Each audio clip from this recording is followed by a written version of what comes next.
पवित्र बीजक प्रज्ञाबोध शब्द 61 शब्द 61 मरी हो रे तन का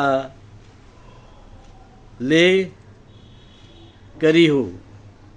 शब्द 61 मरी हो रे तन का ले करी हो, प्राण छूटे बाहर ले डरी हो। काया बिगुरचन अनबन अन बनी भांति, कोई जा रे कोई गाड़े माटी, हिंदू ले जा रे तुरक ले गाड़े, यही विधि अंत दुनो घर छाड़े। कर्म फांस यम जाल पसारा, जस धीमर मछली गही मारा। राम बिना नर हुई है कैसा, बाट मांझ गोबरा रारा जैसा। कहीं कबीर पीछे पछतई हो, या घर से जब वा घर जई हो। अब हम शब्द अर्थ जानेंगे। बिगुरचन का मतलब है बिगुचना, उलझन। अनबनी का मतलब बिगड़ा, अंत का मतलब है मरने पर। गोबरोरा का मतलब है गोबर का कीड़ा। या घर का मतलब है संसार, नर योनि। वाघर का मतलब पशु योनि, पशु जन्म, नरक।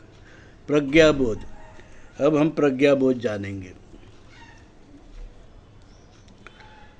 धर्मात्मा कबीर कहते हैं, भाइयों सुनो, हम सब मर्त्य है, अमर कोई नहीं एक चेतन राम के सिवाय।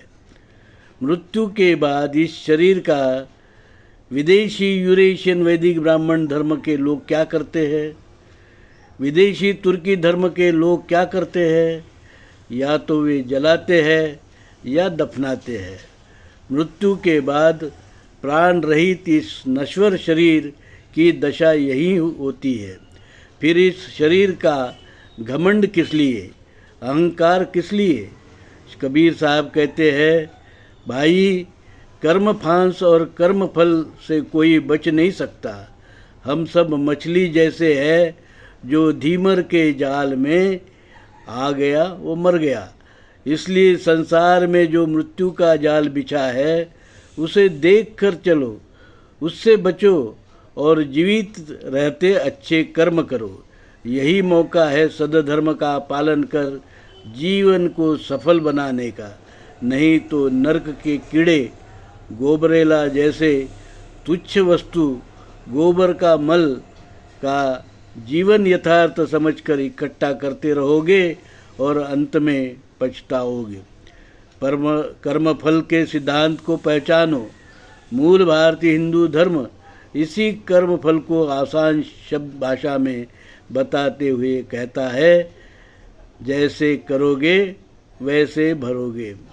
वैदिक ब्राह्मण अधर्म के रास्ते पर चलोगे तो अंततः तुम नरक के कीड़े बनोगे, जैसे गोबर का कीड़ा होता है।